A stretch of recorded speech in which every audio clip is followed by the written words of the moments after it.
Welcome to another session or another conversation about the issues that are going around the country. And today I want to move into something a bit different. Over this weekend, we had a headline by the Sunday Nation about how the Gen Z is the one unpredictable factor of the 2027 election. And I want to speak a bit into this. First, based on my own personal experience with Gen Z, I'm a parent of Gen Zs, 18-year-old all the way to 22 years old, 100% Gen Z. Number two, I have had a lot of experience working with Gen Z. Incidentally, the person who runs Ruare Central Hotel, overall manager of this hotel, is actually a Gen Z. My experience when I was a member of parliament, a lot of the things we were able to do, from events to sports, to even the structures, putting up a structure and a process that was able to ensure that bursaries were given out on time, bursaries were given out to the right people, there was good feedback, back and forth. Gen Zs or millennials. The things we were doing in terms of ensuring that we had a flow of the projects we were doing, millennials. Supported by what we are calling Gen Zs today. Incidentally, 2022 for me was an interesting election. I had one of the funkiest campaign teams in town because my entire campaign was structured by millennials, what would now be called Gen Z. And I had a lot of Gen Z, including people who were leaving school. And as many people told me, the biggest challenge I had in 2022 is a lot of my supporters either did not have voters cards or didn't vote, right? Today, I'm looking around. In 2022, I was attacked by a lot of my competitors because of having so many young people in my campaign, involved in my campaign, getting out on the ground. Actually, the team, the major component of my campaign that was very controversial was called GenZ. And GenZ, for those who know and who understand, is double fists. We were doing double fists. Why? Because I had done one term and I was looking for a second term. That is why we're doing GenZ. And I see even right now there's some candidates in Nairobi and other places who are actually using that. And for all you know, for all intents and purposes, all things remaining constant, God willing, we'll most probably have something similar for 2027. So I want a lot of experience with younger people, and primarily, especially that generation that is Gen Z going all the way to millennials. And there are several things I have learned. And I think if we incorporate, especially if you're doing politics, at whatever level, at national level, all the way to MCA level, you will need to seriously think about what role and what part of your campaign you're going to entrust to the Gen Z. Sometimes you get carried away. I've been watching guys saying, this is a huge number, and they are a huge number. In 2022, the people who are between 18 and 34 were 8 million. In 2027, they will be 14 million, right? And we're looking at a target voter population of around 22 million. So close to 60-70% of the people who will be voting in 2027 are young people. And if you're a politician, let me start at national level. You're running for president, or you want to secure the presidency vote, you really will have to incorporate a very targeted campaign to young people. And part of the reason why the current administration is struggling is because I feel as if there is nobody targeting or speaking to Gen Z. And this is the thing about Gen Z. Gen Z want to be heard. Anybody who's a parent of a Gen Z will tell you, you cannot intimidate a Gen Z. You cannot shut them down. I'm a Gen X. During our time, parents would tell you, shut up. You'd shut up. If you tried today to tell a Gen Z child to shut up, they'll ask you, why? Why don't you want to listen to me? Are you telling me what I'm telling you is not important? They would give you a hard time. And there are several characteristics I would like us to think about Gen Z if you want to understand Gen Z. Let me just give you 10 characteristics about Gen Z. First, they are very independent-minded. It's very, very hard to kupanga Gen Z. Actually, most of the time, they're the ones who panga you. Second, they're very confident. They know their worth, they know themselves. Third, they're knowledgeable, quite knowledgeable. Fourth, they're innovative and creative. And we have seen that. We've seen the kind of political campaigns they have pulled. You've seen how they mobilize. They're very, very innovative. They're very, very creative. They're technologically advanced.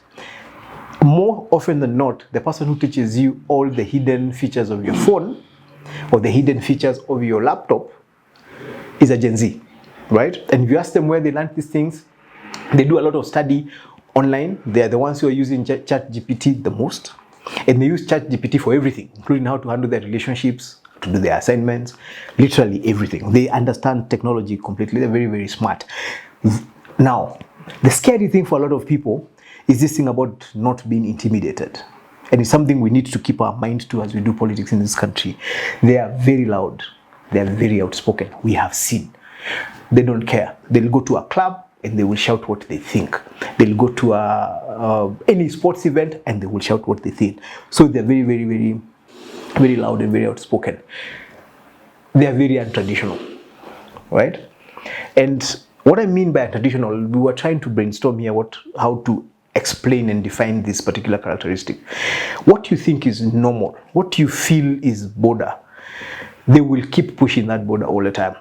Their working hours are not normal, right? They're not 8 to 5 people, but they will deliver more than a person who does 8 to 5.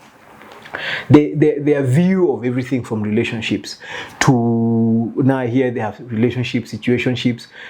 There's a whole list of what how they relate with each other.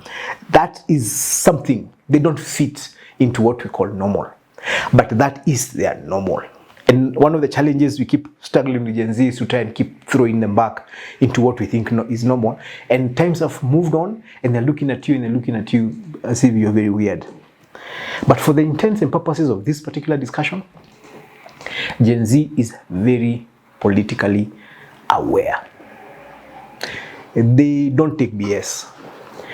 And I had a very interesting experience with one of the Gen Zs very close to me, and she happened to be in traffic, and there is a controversial politician who had held them up in traffic. And Gen Z normally don't actually like that. They don't like government. They have a problem with government.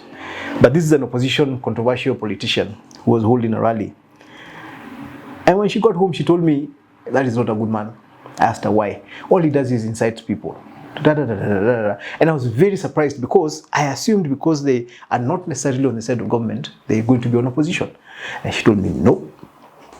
We know where we are. We don't agree with the administration, but that doesn't mean we support the opposition. And this is one of the places I think people are getting lost. First, it's Gen Z call themselves tribeless.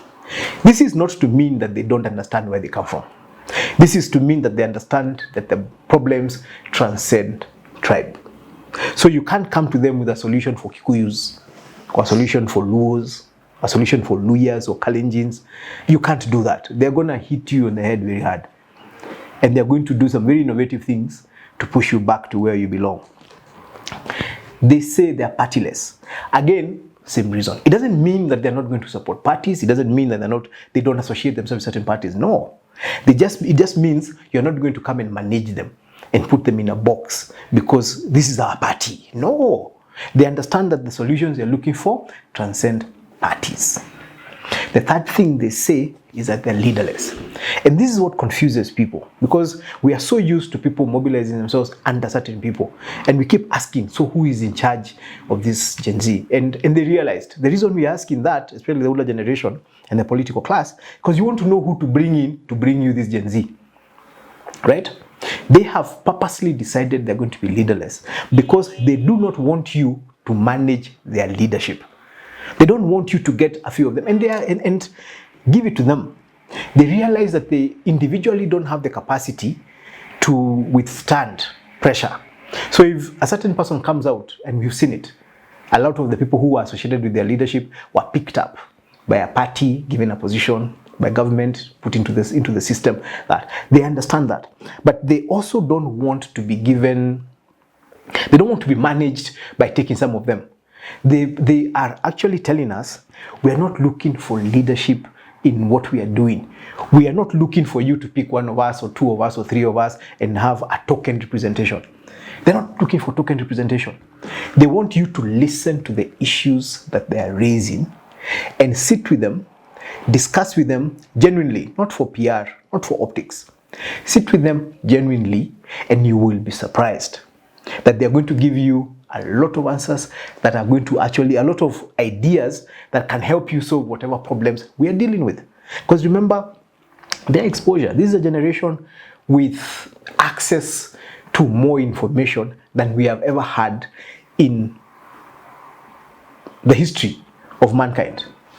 By the time a child is getting access to the laptop or to the telephone, he or she automatically has access to literally trillions of bits of information. They can literally find everything or anything. And because they know how to, much better than we do, to them, a problem is a challenge, right? A problem is not something they run away from. A problem is something that they take up as a challenge to now go out there and look for solutions. But they're also aware that to implement a lot of the solutions they requires all of us, not just them.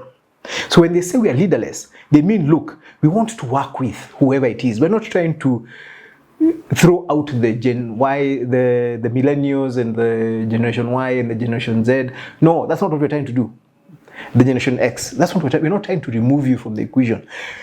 We just understand that a lot of what you guys are doing is going to affect us now and for a lot longer than it's going to affect you. So my suggestion as a politician, first and foremost, as Gujiri Wambogo, who is doing local politics as a Selmacha in Mandazi, one of the things I have done is to create opportunities to continue engaging with Gen Z. And I have the privilege of having the goodwill carried forward from 2022. And number two, because of how effective our bursary program was, we have a lot of people who went through. We had 40,000 people we were supporting bursaries over the 5 years that we were in office. So we have thousands of people who have a lot of goodwill for us because we helped them through high school or we helped them through university. And we are trying to put together this to make it a thinking or a sounding board of ideas of where to go. And people keep saying, you know, these guys can actually kick you out of office. They could. If you don't appreciate, you don't accept, or you don't understand what they're looking for, they will throw you out of office and put somebody who understands. And that person could be a Gen X, it could be a Gen Z, it could be a millennial. To them, they're looking for solutions. They're not looking for personalities. They're not looking for individuals. They're looking for solutions. Whoever has a solution to the problem they're dealing with, they'll work with them. They also, whoever it is that is part of the problem, it doesn't matter who you are. And that is why we saw during the original Gen Z demos, because a lot of what has been happening since then is just political rubbish. The original Gen Z demos had all kinds of Gen Z, from guys who don't have jobs to guys in university, from children from low-income families to children of political figures. Because as far as coming together to figure out how their world is, they're willing to transcend whatever financial status they believe that traditionally divides those of us of older generation. They're willing to go across the tribal divides. They're willing to go across the financial divides. They're willing to go across the party political divides because they're looking for solutions. So it is true. 2027, Gen Z are going to play a serious role. Anybody who wants to be able to be partners with Gen Z, because don't for a minute, as I see a lot of politicians imagining, think you're going to come and manipulate Gen Z. Don't for a minute imagine you're going to come and panga them. Don't imagine you're going to incite them against somebody else. They're too smart for that. The people who Gen Z are going to work with are the people who are going to genuinely come to create an equal partnership with them. Gen Z, I told you, are smart, they're knowledgeable, they're intelligent, they're creative, they're independent-minded. They don't for a minute imagine that they can do life entirely by themselves as a generation. They know they're going to need everybody else. They're going to even need the generation Alpha that is below them. And for them, They're trying to fix a world that they can live in comfortably, and everybody is able to do what they need to do. They don't have a problem with the law. They just want to make sure everybody is answerable to the law. They don't have a problem with issues of management. They just want to make sure that the rules you set up for them apply to everybody. They don't want to be treated like children, by the way. Don't for a minute imagine a Gen Z because they're 18 years old, or they're 20 years old, or 22 or 25. You're going to try and treat them like a child. They will teach you very crudely, very effectively that they're not children. So if you're a political figure and you want to engage with Gen Z, the first thing you must do is create platforms or avenues to genuinely meet, speak, and especially listen to them. Number two, do not be patronizing. Don't try and patronize Gen Z. A lot of people who are parents to Gen Z will tell you you cannot patronize a Gen Z. They'll cut you down to size very quickly because they can tell somebody patronizing them from very far. So don't try and patronize Gen Z. When you sit with a Gen Z, whether it is one person or a group of them, please treat them with respect. Treat their ideas with respect. Not all of their ideas are going to be something you agree with. The same way not all of your ideas are going to be something they agree with.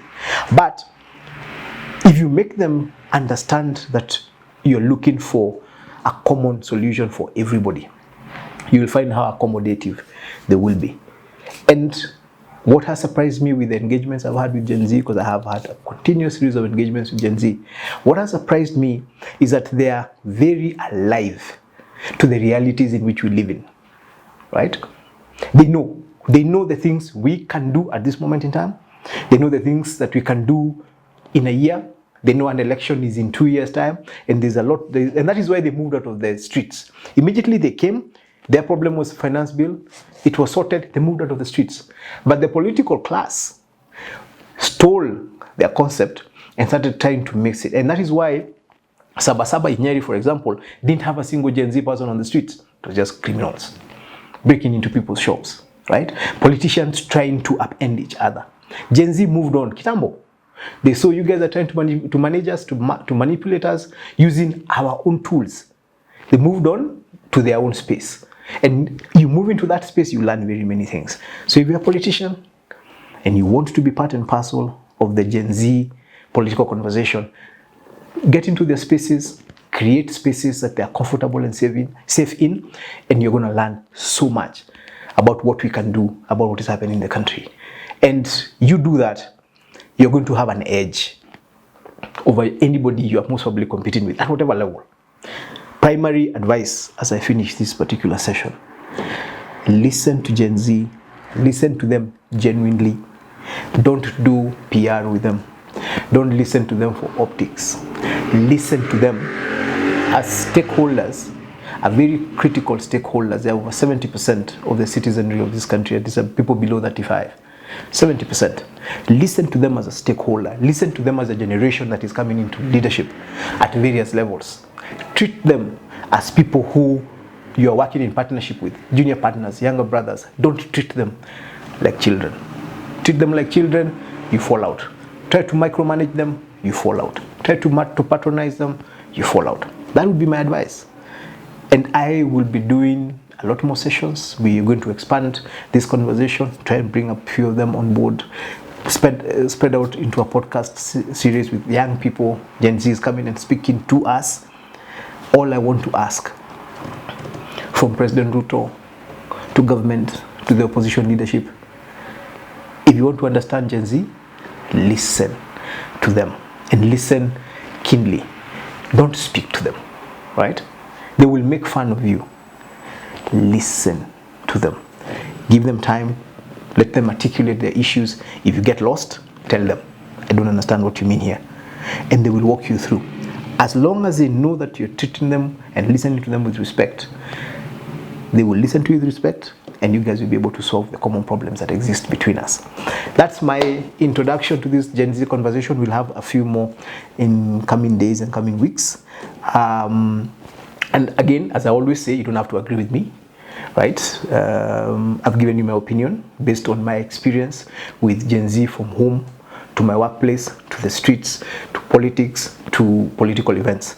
This is what I am seeing, this is what I'm hearing from Gen Z, and I just thought I need to share it so that anybody out there who's getting it confused can at least align, because I want us to win. I would want Kenya to win. And if Kenya is going to win, it's going to win with all of us. But we also need to appreciate who all of us are. We've talked about tribes, and I really want to urge those of us in politics who think that the next election is going to be a manipulation of tribes. You will be very shocked and very surprised by Gen Z, especially if they get themselves aligned around a common principle or a common ideology. They will run you out of town. As always, we do this at Ware, and as I said at the beginning, Ware Central is actually run by a Gen Z, so when you're in Nyeri, please pass by. Look for him, ask him a couple of questions, he'll tell you what he thinks. Chai na mandazi inakuanga kawaida. Very good pilau. Nyama choma, we have a place accommodation, we have a conference room. Karibu sana. Our communications agency, Gunjiri Consulting, which we run from Nairobi, it's actually also run, but not by Gen Z this time, by millennials. They do a fantastic job. My politics, run by millennials. So, tuko hapo. Mimi na float na vijana na energy ya vijana, but I'm really enjoying myself. God bless you. God bless Kenya. Let's keep praying for this country of ours, and let's remember this is the only country we have. Asante sana.